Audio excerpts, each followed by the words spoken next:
Hello students, आप सभी का स्वागत है हमारे विवेकानंद नाडा ई लर्निंग ऐप पर। देखो, आज की इस वीडियो में हम पढ़ेंगे जो हमारा थर्ड चैप्टर चल रहा है विद्युत धारा, उसका नया टॉपिक है रेसिस्टिविटी, प्रतिरोधकता, जिसे पदार्थ या चालक या पदार्थ का विशिष्ट प्रतिरोध भी कहते हैं। देखो, इसको समझने के लिए हमको जो हमारा पिछला वीडियो था उसमें हमने प्रतिरोध के बारे में पढ़ा है।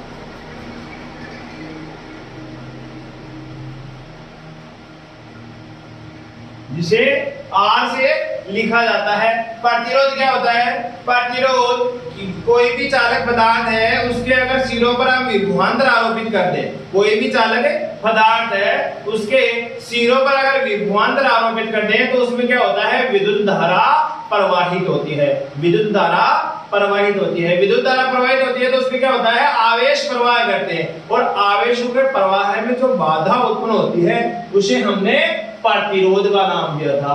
भाई, किसी भी चालक पदार्थ में आवेशों के प्रवाह में जो रुकावट पैदा होती है, जो बाधा पैदा होती है, उसे ही हमने प्रतिरोध कहा था। देखो, ये कोई चालक है जिसकी लंबाई मैंने ले लिया स्मॉल एन, और अनुप्रस्थ काट क्षेत्रफल ले लिया है मैंने ए। स्मॉल एल लंबाई तथा ए अनुप्रस्थ काट का कोई चालक है जिसके सिरों पर विभवांतर आरोपित कर दिया है। विभवांतर आरोपित कर दिया है। विभवांतर का आरोपित करने पर क्या होगा? विभव का अंतर होगा और आवेश एक तरफ से दूसरी तरफ की ओर गति करेंगे। आवेश गति करेंगे तो इसमें जो गति होगी आवेशों की, उसमें क्या होगा? एक बाधा उत्पन्न होगी, और जिसे हमने नाम दिया है प्रतिरोध। तो स्मॉल एल लंबाई तथा ए अनुप्रस्थ काट क्षेत्रफल वाले चालक का प्रतिरोध हमने मान दिया इसका आर है। इस चालक का प्रतिरोध कितना है? आर है। तो यदि मैं इसकी लंबाई को डबल कर दूं, इसकी लंबाई को मैं कर दूं 2 टाइम्स कर दूं, पहले तो इतनी थी, अब मैंने कर दी इसकी डबल, तो इसकी लंबाई तो कितनी होगी? 12, और अनुप्रस्थ काट क्षेत्रफल उतना ही है। अनुप्रस्थ काट क्षेत्रफल उतना ही है, तो इसका जो प्रतिरोध होगा वो भी 2 टाइम्स हो जाएगा भैया। कितना होगा? दुगना हो जाएगा। अगर किसी चालक की लंबाई को हम डबल कर दे पहले के बजाय, तो उसका प्रतिरोध भी उस पहले की बजाय क्या हो जाएगा? डबल हो जाएगा। तो देखो, इसका L लंबाई पर प्रतिरोध था R, और इसकी 12 लंबाई करने पर इसका प्रतिरोध हो गया 2R। अब यदि इसकी जो ये चालक है उसका अनुप्रस्थ काट क्षेत्रफल में डबल कर दूं, अनुप्रस्थ काट क्षेत्रफल देखो इतना ही था, इसको मैंने कर दिया डबल, अनुप्रस्थ काट हो गया दुगुना, तो इसके प्रतिरोध में क्या परिवर्तन होगा रे? जिसकी लंबाई है उतनी की उतनी है, तो इसका प्रतिरोध हो जाएगा आधा। देखो, अनुप्रस्थ काट क्षेत्रफल को डबल करने पर उसके प्रतिरोध उसका आधा हो जाता है। क्यों? क्योंकि इसमें से देखो प्रवाहित होने वाले आवेशों में रुकावट कम होगी, आराम से आसानी से चले जाएंगे, और इसमें क्या होगा? जितना ज्यादा लंबा चालक तार होगा उसमें रुकावट उतनी ही ज्यादा हो जाएगी। तो इन दोनों से हमारे को क्या निष्कर्ष निकलता है कि किसी चालक का प्रतिरोध,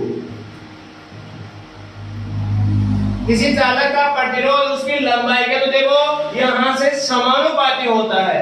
किसी चालक का प्रतिरोध उसकी लंबाई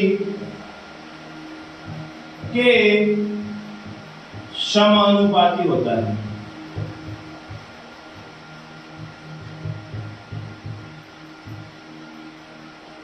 किसी चालक का प्रतिरोध उसकी लंबाई के समानुपाती होता है, अर्थात R समानुपाती लिख सकते हैं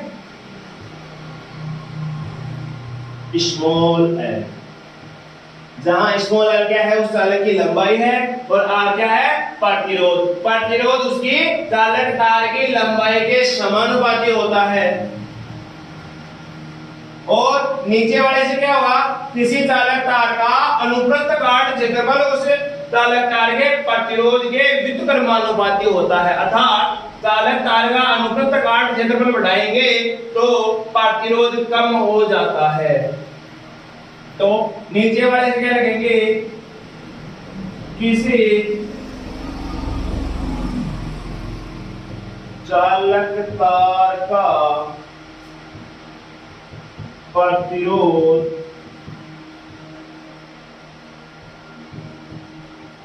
उसके अनुप्रस्थ काट क्षेत्रफल के व्युत्क्रमानुपाती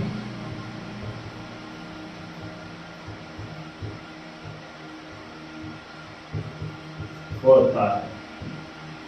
कोई भी चालक तार है उसका प्रतिरोध उसके अनुप्रस्थ काट क्षेत्रफल के व्युत्क्रमानुपाती होता है, अर्थात R is proportional to 1 by A, या इसे बोल सकते हैं R is anti proportional to A। ये हो गया समीकरण नंबर 2। अब समीकरण 1 और 2 से क्या हो रहा है भैया, समीकरण 1 व समीकरण 2 से, समीकरण 1 और समीकरण 2 से हम लिख सकते हैं R is proportional to L by A। R is proportional to L by A। अब ये समानुपाती का चिन्ह है, इसको हम हटाएंगे तो एक स्थिरांक आएगा जिसे कहेंगे प्रतिरोधकता।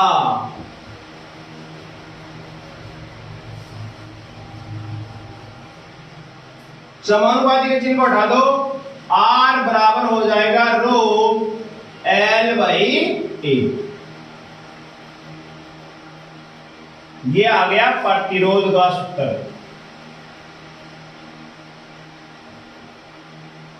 प्रतिरोध का सूत्र हो गया रो L बाई A, जहां रो क्या है, एक समानुपाती स्थिरांक है और जिसे ही चालक का प्रतिरोधकता या विशिष्ट प्रतिरोध कहते हैं।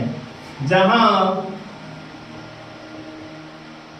रो क्या है, समानुपाती स्थिरांक,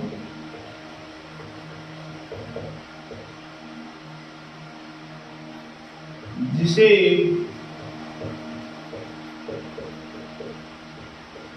चालक की प्रतिरोधकता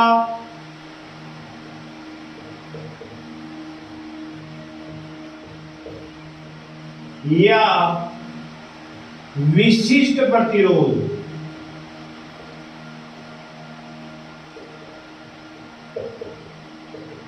कहते हैं। रो क्या है, एक समानुपाती स्थिरांक है जिसे चालक की प्रतिरोधकता या विशिष्ट प्रतिरोध कहते हैं। तो यहां से रो का फॉर्मूला क्या हो जाएगा, यहां से रो बराबर हो जाएगा, इसको इधर मल्टीप्लाई करा दो, आर ए अपॉन में एल। ये आ गया प्रतिरोधकता का फॉर्मूला। देखो इस फॉर्मूले से हम प्रतिरोधकता की परिभाषा लिखेंगे, इधर लिख दूंगा। प्रतिरोधकता की परिभाषा के लिए देखो, इस सूत्र में जो नीचे वाला L है उसको 1 कर दो, L को क्या कर दो, 1 कर दो और 1 को कर दो 1 मीटर स्क्वायर, तो उस चालक का प्रतिरोध क्या हो जाएगा, प्रतिरोधकता के बराबर हो जाएगा। यदि प्रति एकांक लंबाई तथा एकांक अनुप्रस्थ काट क्षेत्रफल, प्रति एकांक लंबाई तथा एकांक अनुप्रस्थ काट क्षेत्रफल वाले चालक का प्रतिरोधी प्रतिरोधकता कहलाती है। तो यहां से देखो प्रतिरोधकता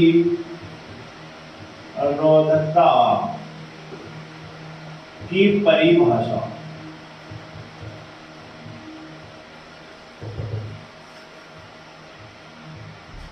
यदि L बराबर तो हो 1 मीटर तथा A बराबर हो 1 मीटर स्क्वायर, तो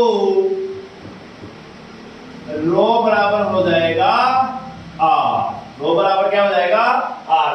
इस समीकरण में मैंने क्या किया है, L को भी 1 मान लिया 1 मीटर और A को कर लिया 1 मीटर स्क्वायर, तो उस चालक का प्रतिरोध ही प्रतिरोधकता के इक्वल हो जाएगा। तो यहां से परिभाषा पुट कर रहा हूं मैं, किसी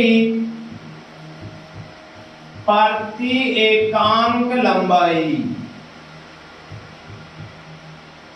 किसी प्रति एकांक लंबाई तथा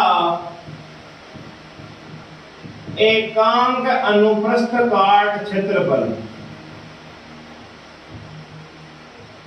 तथा एकांक अनुप्रस्थ काट क्षेत्रफल वाले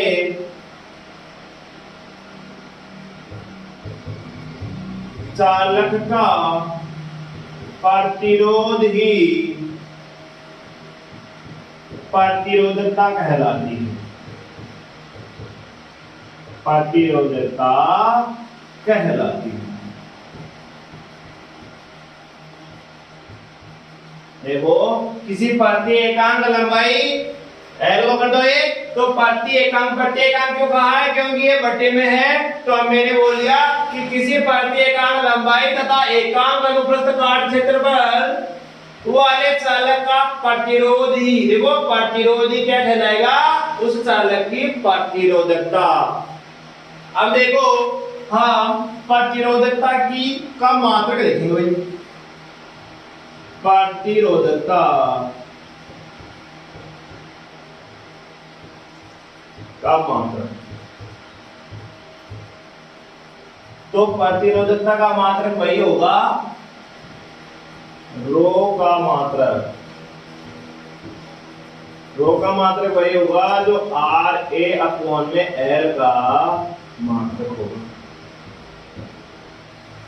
रो का मात्रक बराबर हो जाएगा आर, तो क्या है प्रतिरोध, तो प्रतिरोध का मात्रक तो हो गया ओम, और क्षेत्रफल का मात्रक होता है मीटर स्क्वायर, और लंबाई का मात्रक होता है मीटर। तो स्क्वायर से मीटर कैंसिल, तो नीचे बच गया रो का मात्रक बराबर हो जाएगा ohm into metre, ohm into metre, जिसे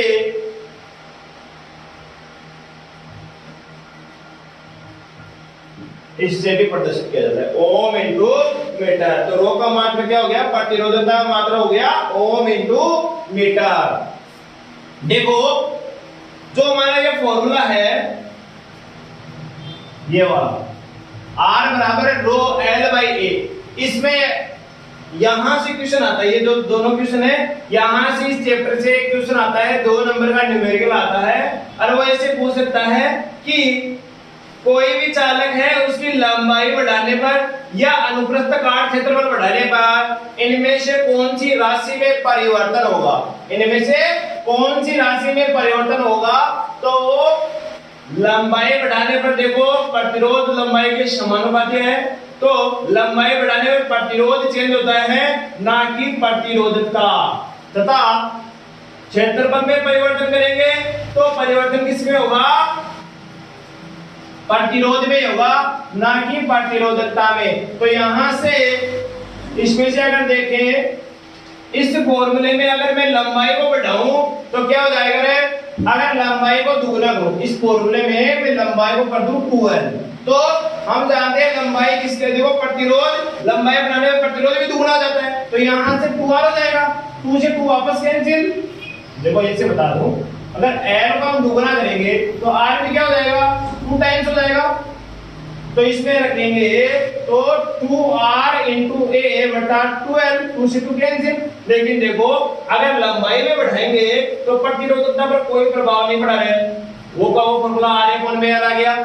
और यदि क्षेत्रफल को बढ़ा दूं, क्षेत्रफल को 2 टाइम्स कर दूं तो प्रतिरोध क्या हो जाता है, क्या हो जाता है r आधा हो जाता है भैया, दुगना करेंगे तो उसका आधा हो जाएगा।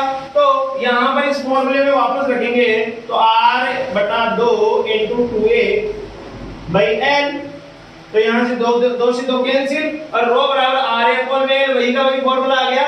तो इसका मतलब हो गया जो प्रतिरोधकता होती है हमारी वो चालक की लंबाई तथा अनुप्रस्थ काट क्षेत्रफल पर निर्भर नहीं करती है। प्रतिरोधकता चालक की लंबाई तथा अनुप्रस्थ काट क्षेत्रफल पर निर्भर नहीं करती है, वह ओनली चालक की प्रकृति, वो किस पदार्थ का है, कौन सी प्रकृति का है, उस पर निर्भर करती है। तथा एक है हमारा चालक का ताप। तो प्रतिरोधकता चालक की या पदार्थ की प्रकृति तथा ताप पर निर्भर करती है। यहां से क्वेश्चन 100% आता है भैया 2 नंबर का टाइप आता है। तो इसमें पूछता है कि कोई चालक तार है तो उसको खींचकर बढ़ाएंगे तो अनुप्रस्थ काट क्षेत्रफल तो कम हो जाएगा तो लंबाई बढ़ जाएगी, अनुप्रस्थ काट क्षेत्रफल तो कम लंबाई बढ़ जाएगी, तो वो का वही फॉर्मूला आएगा। तो उसकी प्रतिरोधकता में कोई परिवर्तन नहीं होगा। तो इससे हम कह सकते हैं प्रतिरोधकता ओनली ऑन पदार्थ की प्रकृति, पदार्थ की प्रकृति, चालक जो पदार्थ है कौन सी प्रकृति का है, कौन से पदार्थ का बना है, पदार्थ की प्रकृति तथा ताप पर निर्भर करती है।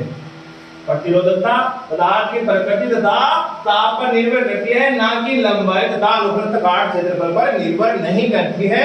ओनली लंबाई तथा अनुप्रस्थ काट क्षेत्रफल पर कौन निर्भर करता है, हमारा प्रतिरोध ही निर्भर करता है। देखो हम देखेंगे प्रतिरोधकता की विमा। अब देखेंगे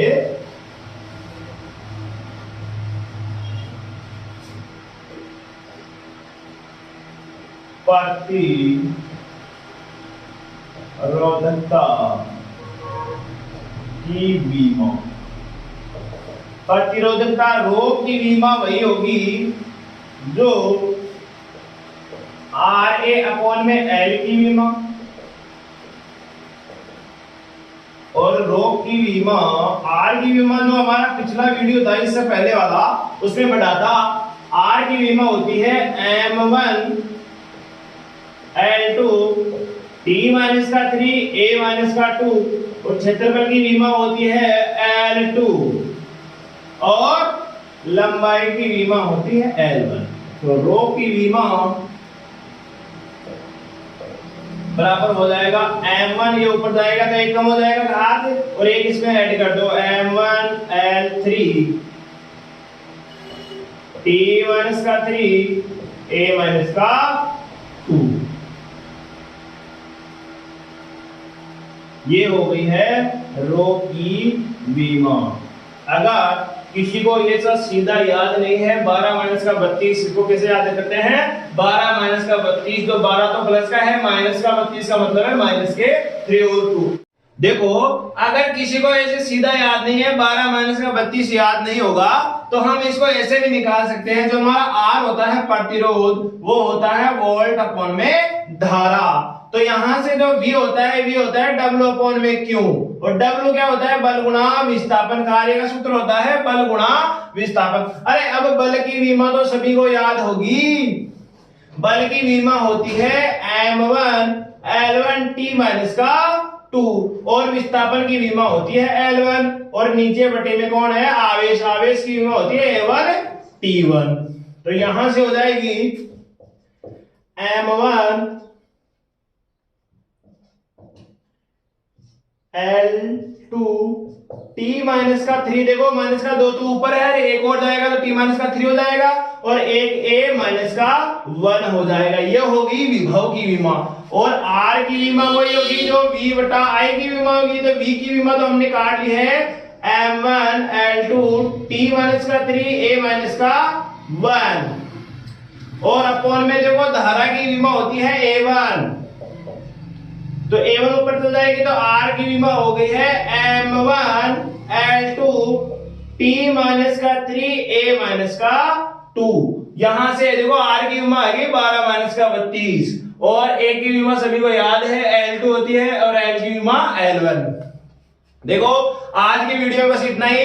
आगे का जो वीडियो होगा उसमें देखेंगे चालकत्व के बारे में पढ़ेंगे। ठीक है, धन्यवाद।